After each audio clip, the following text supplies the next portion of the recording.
आता पोरगी बघायला गेल्यावर कसं करतोय काय माहिती. नळी लावलेले आहेत, पुसत गावचे आहेत ते. आपल्या रानात गेलं ना सुखच वेगळं असतं. एकदा जमीन गेली की गेलं.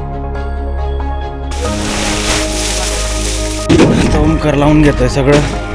तर खालून तर आहे मोकळं, पण जो काही मधला भाग आहे तर त्याच्यामधला गॅस मस्त मोठ्या साईजचे कांदे. रात्री 2-2:30 वाजेपर्यंत मच्छरच मारत होता. मागं बघायचं तिकडं मस्त सिनेमॅटिक शूट घेतलंय आणि चाललोय घरी आता.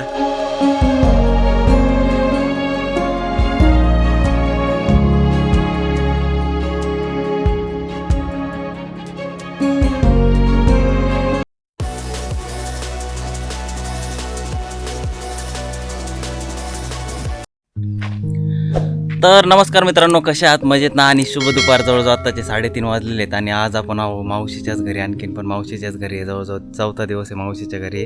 तर आता मावशीन त्यांची आहे ना वखारीत कांदा टाकायची तयारी चाललेली आहे. त्या दिवशी बघितलंच तुम्ही कशा आरणी लावून घेतलेल्या आहेत आणि कसं झाकून ठेवलेला आहे कांदा. एकदम प्लॅस्टिकच्या कागदाने वगैरे सगळा व्यवस्थित झाकून ठेवला होता. तोच कागद काढलाय आणि पुढची प्रोसेस आहे आपल्या ज्या मोठ्या वखारी केलेल्या आहेत ना पत्र्याच्या वगैरे, तर त्याच्यात कांदा भरायचं काम चालू आहे. त्याच्यासाठी आता ह्या सगळ्या आरणी फोडून घेतलेल्या आहेत. तर आता त्या आरणी वगैरे सगळे फोडून घेतल्यात आणि कांदा आपल्याला वखारीत टाकायचा आहे. मावशीन ते त्यांनी ना थोडेसे मंडळी लावलेले आहेत, पुसत गावचे आहेत ते. तर थोडीफार त्यांना मदत करू लागत आहेत. तर हे बघा सगळ्या अशा आरणी फोडल्या आणि नंतर मग कांदा भरून घेतला. आता याच्यामध्ये काय करतायत मावशीन ते, जो मोठा कांदा आहे ना तोच फक्त वखारीत टाकतायत आणि बारका जो आहे बारकी चिंगळी जे म्हणतो आपण, तर तो जो कांदा आहे ना तो डायरेक्ट लाल पिशवीत भरायचा आणि मार्केटला जाऊन द्यायचा आहे. कारण की ज्यावेळेस आपण कांदा निवडतो परत एकदा वखार फोडून, तर त्यावेळेस ते भरायला ताण होतो. तर काकांनी असं ठरवलं की डायरेक्ट जे छोट्या साईजचा कांदा आहे गोल्टी, तो डायरेक्ट आहे ना गोण्यांमध्ये भरायचा आणि मार्केटला जाऊन द्यायचा. दिदीन मी आलो आहे तिकडं, मावशीन ते बसलेले आहेत. ती एक आरण फोडली आहे आता. तिकडची एक झाली रस्त्याच्या कडाची आणि इथली एक होती, ही एक झालेली आहे. सगळे पुसतचे मंडळी आहेत, म्हणजे दरवर्षी येत असतात मावशीच्या घरी. पवन शेठ मागं घ्या थोडं. बस बस बस बस, जमलं. तर हे आपले पवन शेठ. कुठले तुम्ही? कोणत्या जिल्ह्यात येते ते? यवतमाळ जिल्हा. तर एवढा कांदा घेतलाय भरून. आता इकडे पण लाल गोण्या भरून ठेवलेल्या आहेत. गोल्टी साईजचा जो कांदा आहे ना, 1 2 3 4 5 6 7 गोण्या त्या आरणीमध्ये भेटल्या. म्हणजे 7 गोण्या गोल्टी निघल्या त्या आरणीमध्ये. तर इथं पण 1 2 3 4, ह्याच्यात किती गोण्या निघल्या गोल्टीच्या? 4च आहेत ना या आरणीत. हा, इथं 5. तर जेवढे भरते तेवढे डायरेक्ट मार्केटला टाकून द्यायचे. ओमकार आणि दादा आहे ना, त्यांनी हे सगळं आपला ट्रॅक्टरची टायली जी आहे तर ती भरून घेतलेली आहे. आणि मी व्हिडिओ काढतो त्यांचा. मागच्या वर्षी आलो होतो ना 2025ला, तर थोडीफार मदत करू लागलो होतो जशी जमान तशी.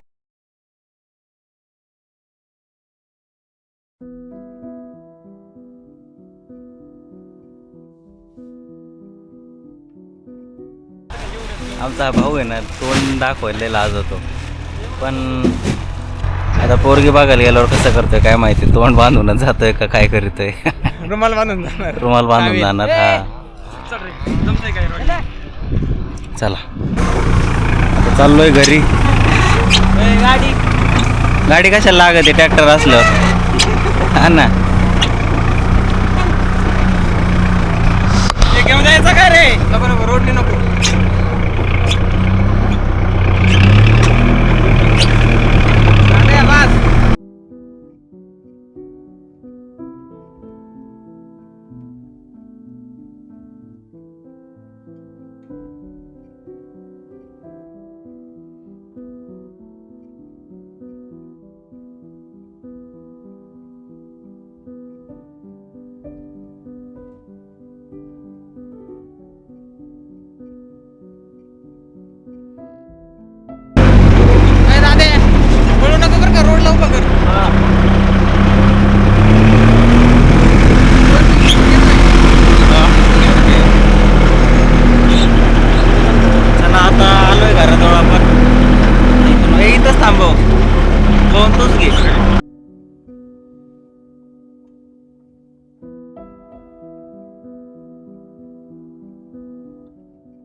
दमानी घे दमानी घे दमानी घे.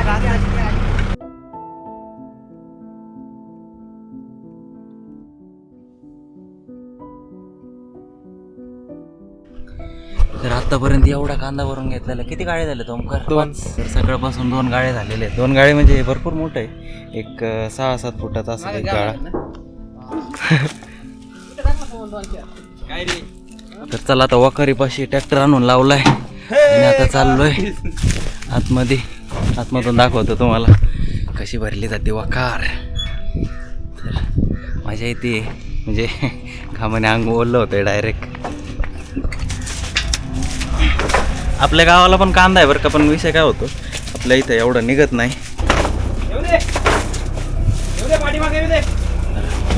तर हाय आपले जे दाजी आहेत ना, सागर दाजी, तर त्यांच्या चुलत भावाचा मुलगा संजीव इथंच पलीकडेच राहतो, मावशीच्या घराच्या शेजारीच. आलोय वखारीमध्ये आतमध्ये. आणि बघा कांद्याची साईज बघा मावशीच्या कशी आहे, एकदम मोठा. मागच्या वर्षी तुम्ही बघितलंच असेल तर काय झालं होतं, बऱ्याच लोकांचे कांदे सडले. तर आता ह्यावेळेस थोडासा इंडियन जुगाड लावण्यात आलेला आहे. आता हां तिकडे एक लावलेला आहे बघा मध्यभागी. तर आता ह्याचं तात्पर्य असं आहे बघा, असं उभं ठेवणार तो. आणि मग जो गॅस आहे ना, आता हे कांदे भरले, हां टेक्नॉलॉजी आहे म्हणतात. तर गॅस जो आहे कांद्यांच्या मधला, आता ही भरपूर गर्दी होती ना, तर खालून तर आहे मोकळं, पण जो काही मधला भाग आहे तर त्याच्यामधला गॅस निघण्यासाठी हे पाईप आहे आपला पाण्याचा, त्याला होल मारलेत सगळे असे खालून वरपर्यंत ओमकारने काल आणि आज. आणि त्याच्यामध्ये असं उभं ठेवणार आणि बाजूने कांदे टाकणार, जेणेकरून कांद्यामधला जो गॅस आहे तो वरती येणार आणि मग असं मोकळं निघून जाणार, जास्त सडणार नाही कांदा. त्याच्यासाठी हे जुगाड लावलेले, देशी जुगाड. चला टाका, करा सुरुवात. गणपती बाप्पा मोरया.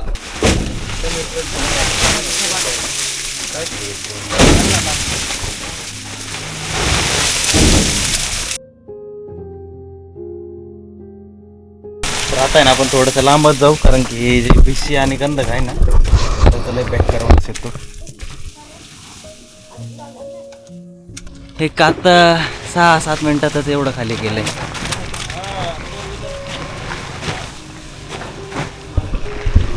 खतरनाक पोरं आहे, डायरेक्ट कामाला नाद नाही करायचं यांचं. म्हणजे काम चुकारपणा नाही करीत, जास्त करून असं जे काम आहे ते पटापट उरकायचं बघते, काम चुकारपणा नाही करीत.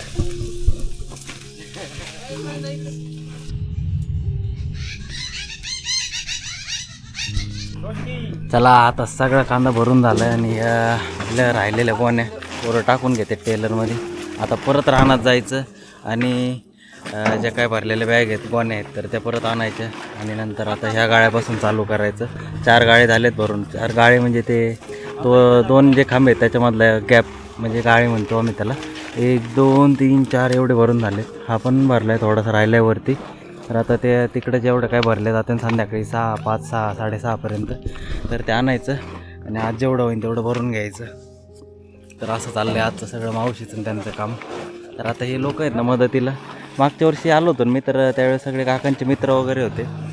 राहुल काका होते, नंतर भाऊ काका, नंतर आणखीन शेजारचे बंधू होते त्यांचे. तर असं सगळ्यांनी मिळून केलं होतं.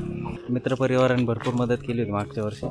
तर आज मित्रपरिवार नाही आहे, कारण प्रत्येकाला ज्याचे त्याचे कामं चालू आहेत. त्याच्यामुळे आज हे जे लोक होते त्यांच्याकडूनच काम करून घेतलं जातं आहे सगळं. लय भरून चाललं आपण परत राहणार सगळी मंडळी आपली. चला आलोय परत एकदा रानात. आणि आता हे बघा इकडे ज्या सगळ्या लेडीज मंडळी आहेत तर त्यांना गोण्या द्यायच्या या आणि मग ते कांदे भरणार परत गोण्यांमध्ये आणि परत आपली जी वखार आहे तिकडे जाऊन टाकायची.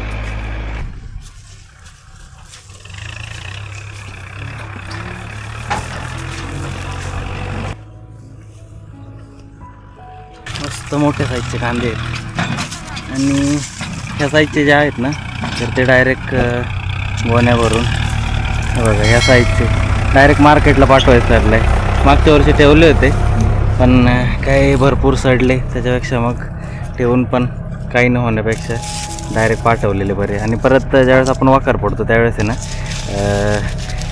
परत गोळा करायला वैताग होतं. त्याच्यामुळे मोठे असले ना तसं होतं, बरं पडतं, पटापट गोण्या भरल्या जातात, काम पण उरकतं. नाही तर परत एकाच कांद्याला जवळजवळ काढायच्या वेळेस एकदा, काटायच्या वेळेस एकदा, परत हे निवडायच्या वेळेस एकदा, परत भरायच्या वेळेस एकदा, एका कांद्याला जवळ 4 ते 5 वेळा हात लावण्यापेक्षा डायरेक्ट जी गोल्टी आहे ती डायरेक्ट मार्केटला पाठवलेली बरी.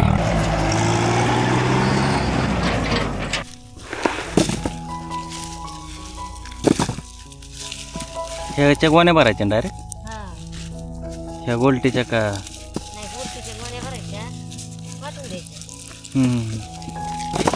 ही गोल्टीच आहे ना सगळी. ह्याचे ते मोठे आहेत म्हणून म्हणले असे.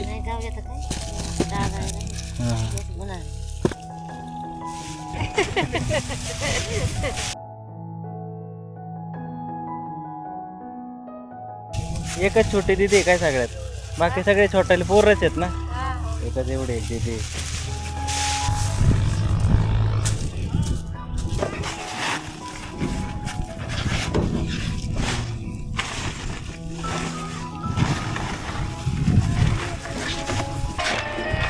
चला झालं परत पहिल्यासारखं काम चालू आपलं. आता ओमकार लावून घेतोय सगळं. असं एक एक एक एक एक एक करून मस्त रचायचं आणि मग नेऊन वाखारीत वाचायचं.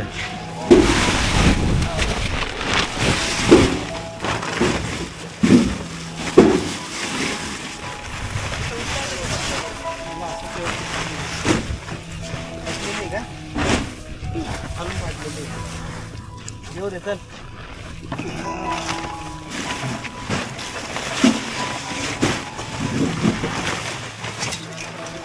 केला उभा बरोबर. सरळ कर सरळ कर.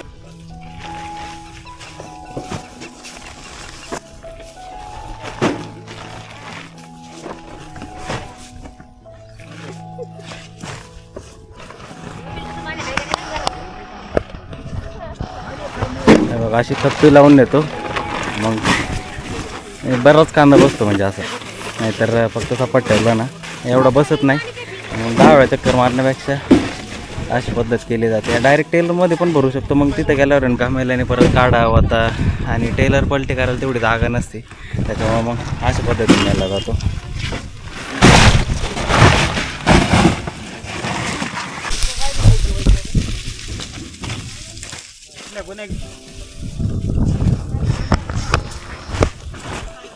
चला आता मी चाललोय घरी. आणखीन एक 15-20 गोण्यामध्ये सगळा टेलर भरून जाईन. थोडा राहिला होता आता. मग गोण्या भरून झाली की येतील वाखारीत खाली करायला. आता आपली जी दिदाबाई आहे ना, तर तिची इच्छा आहे. काल तर काढले आपण व्हिडिओ, तर ते म्हणले दादा आज पण थोडेसे फोटो काढ. तर म्हणलं मग चालतं आहे. संध्याकाळी 4:30-5च्या आसपास काढू. आता झाले 4:30 वाजून 40 मिनटं झालेले आहेत आणि आता थोडेसे फोटो काढायचे तिचे. तिला पाहिजेत तसे. मिरच्या एकदम सुकल्यात जरा, आता ऊनच एवढं आहे आणि इतकी मिरची लागली आहे ना. आपला जो गुढीपाडव्याचा जो ब्लॉग होता ना दुसऱ्या दिवशीचा, मी थंबनेल ठेवलेलं आहे बघा, एवढा मोठा नारळ. तर त्याच्यात दाखवलेलं आहे त्यावेळेस थोडे थोडे फुलं लागले होते, एवढ्या मिरच्या नव्हत्या लागल्या. आता एकदम भरगच्च अशा मिरच्या लागलेल्या आहेत सगळ्या. भरपूर मिरची लागलेली आहे आणि मावशी सांगत होते जवळजवळ एका लाईनलाच 40 किलो 50-70 किलो मिरच्या निघतात. हा फक्त 10 गुंठ्याचा प्लॉट आहे. भरपूर मिरची निघते. सध्या मिरचीचा रेट आहे, म्हणजे व्यापाऱ्याला द्यायला आपल्याला सध्या मिरचीचा रेट आहे 40 रुपये. म्हणजे दर खालीवर होतच राहतो. खवळ्या आहेत आणखीन, चांगली मोठी साईज होती मिरचीची. हे बघा आता ही कवळीच आणखीन थोडी एवढी वाढेल उद्या. अयो टाकीतलं पाणी नका नासो गाड्या. मग मित्रांनो सकाळी 10ला लाईट गेलेली आहे, अजून पण नाही आली. 3चा टायमिंग असतो लाईट यायचा. तर 3ला पण नाही आली. आता संध्याकाळी 6ला म्हणजे सकाळी 10ला जाते, 3ला येते आणि संध्याकाळी परत 6 वाजता जाऊन 10 वाजता येते. तर आज रात्रभर लाईट येणार नाही. काल रात्री पण आहे ना जवळजवळ 2-2:30 वाजेपर्यंत आपल्याला झोप नाही लागली. म्हणजे काय झालं, 10:15ला लाईट आली आणि 11-11:15च्या आसपास परत गेली. तर म्हणजे जवळ रात्री 2-2:30 वाजेपर्यंत मच्छरच मारत होता. आणि कारण की कसं होतं, तापमानामुळे आहे ना बरंच टेम्परेचर वाढलेलं असतं घराचं स्लॅबचं वगैरे. तर 2-2:30 वाजेपर्यंत फॅन तसाही गरमच हवा मारतो. पण बळबळ 2:30-3ला झोपलो आणि सकाळी काही गावाकडं असल्यामुळं आता कसं लगेच सगळे लवकर उठतात, म्हणजे 6च्या आसपासच. तर मग थोडंसं लगबग चालू झाली की मग जाग येऊन जाते. त्याच्यामुळे काल रात्री काही झोपच झाली नाही आणि म्हणलं आज तरी होईल. पण आज तर आता दीदी सांगत होते की उद्या सकाळीच लाईट येणार आहे, म्हणजे डायरेक्ट 24 तासांनी म्हणलं तरी जमल. आता मोबाईलला पण चार्जिंग नाही आपले, स्विच ऑफ होऊन जाईल. फक्त 15-1% चार्जिंग होती. अवघड आहे, गावाकडे आल्यानंतर लाईटीचा लय शॉर्ट असतो. आपल्या नगरला पण असतो, पण शनिवारी जाते शक्यतो, एवढी जात नाही. आम्ही लहान असायचो त्यावेळेस जायची भरपूर लाईट, आता नाही जाते एवढी.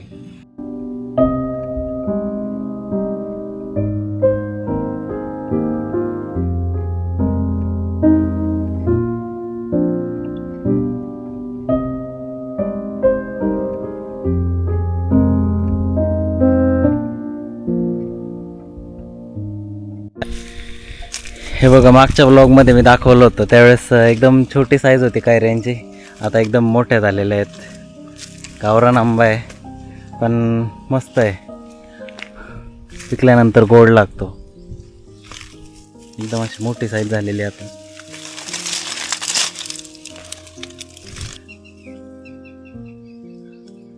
थोडी तरी जमीन असली पाहिजे आपल्याला. आहे ती विकू नका, वाढवता आले ते वाढवा, पण आहे ते विकू नका. कारण की जमिनीच्या भावाचं जाऊ द्या, पण आपल्या रानात गेलं ना एक सुखच वेगळं असतं. विकायला काय आता बरेचसे गुंठामंत्री आहेतच, तुमच्या पण नजरेत असतीलच. विकून माणूस मोठं होतं, पण ते एक आपण म्हणू शकतो मनाचं समाधान. पण एकदम सगळ्याच गोष्टीत समाधान पाहिजे असेल, तर मग ते रानात आल्यावरच भेटतं. फक्त शेतीचं एवढीच एक गोष्ट आहे, कष्ट खूप आहेत, पण तेवढा आनंद पण आहे. आणि म्हणजे असं बॉसगिरी नाही आहे त्याच्यात बाबा. तुमच्या मनाला वाटेल तेव्हा काम. म्हणजे आता कसं आहे, कांदा काढण्याच्या वेळेस तेवढ्या स्ट्रिक्टली तेवढं फॉलो करावंच लागतं, आणि लावायच्या वेळेस पण, ऊस लावायच्या वेळेस पण, आणि ज्यावेळेस खुरपायचं असेल तर स्ट्रिक्टली तेवढ्या गोष्टी कराव्याच लागतात. पण असं म्हणजे तुम्हाला दबाव नसतो ह्या गोष्टीचा. त्याच्यामुळं म्हणजे हेच गोष्ट नाही, पण शेती विकू नका, मला तरी असं वाटतं. आणि विकल्यानंतर काय एक येतील 4-5 लाख, 2 लाख, 1 कोटी काय असतील तेवढे तुमच्या जमिनीच्या रेटनुसार. पण एकदा जमीन गेली की गेली, असं नाही व्हायला पाहिजे. जोपर्यंत आहे तोपर्यंत जमीन विकू नका. आणि असं नाही की पुढच्या पिढीसाठी आपल्याला ती जपून ठेवायची आहे, तसा विचार नाही ठेवायचा. पण आपलं रान असलं पाहिजे, असा एक स्वतःचा एक विचार असला पाहिजे, असं तरी मला वाटतं. भले 1 गुंठा का असं ना, पण तिथं जाऊन बसला ना बांधावर वगैरे, तर तो आनंद मनाचा वेगळा असतो. आता आपला जो मावस भाऊ आहे त्याला समजा जर सांगितलं मी की बाबा तू माझ्या जागेवर जा आणि मी तुझ्या जागेवर येतो, म्हणजे तू तिकडचं जाऊन काम कर, तर तिथली जी बॉसगिरी आहे ना नोकरीची, कोणत्या क्षेत्रातली नोकरी असू द्या, तर ती त्याला सहन होणार नाही. मग तो काय विचार करेल शेवटी की बाबा शेतीच बरी आपली, असं आहे ते. त्याच्यामुळं जमीन कधीच विकू नका, असा माझा तरी विचार आहे. तर तुमचाही विचार असाच ठेवा. तर चला, आता आपली दिदीबाई नटलेली आहे पुन्हा एकदा, काल सारखं सिनेमॅटिक शूटसाठी, पण आज आपण फक्त तिचे फोटो घेणार आहेत. तर मस्त मेकअप केला आहे आपल्या छोट्या दिदीने, आणि कॅमेरा पण रेडी आहे. तर काढूयात फोटो, बघूयात कसे येत आहेत. तर आता आपलं जे मिरचीचं रान आहे ना, तर त्याच्यामध्येच घेतो आपण फोटो, बघूयात कसे येत आहेत. चलो, पोच कशी द्यायची माहिती आहे ना, अशी एक हात असा खाली ठेवायचा आणि हा हात असं. ओके,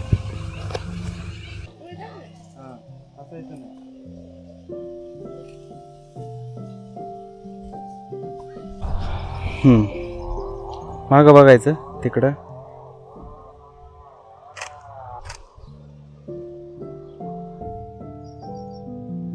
मस्तपैकी आपल्या दीदीचं फोटोशूट झालेलं आहे. आणि ही जी जागा आहे ना भुईमुग हा आणि ते मिरची, तर मिरचीच्या तिथे ना सुरुवातीला काढले आणि भुईमुगात आहे ना थोडेसे असे बसून वगैरे काढले. तर खूप सुंदर फोटो आलेले आहेत. मी दाखवलंच तुम्हाला, जर जमलं तर याच ब्लॉगमध्ये थोडेसे एंडिंगला आहे ना पोस्ट करेल मी. तर चला आता मग आपले जे मंडळ आहेत कांदा गोळा करतायत तर ते तिकडे थांबलेले आहेत. आता मला असं वाटतं की एक शेवटचीच खेप होईल. आता ही जवळजवळ आहे ना 5वी खेप असेल. ते आले की त्या वाकरीमध्ये कांदा खाली करणार आहेत.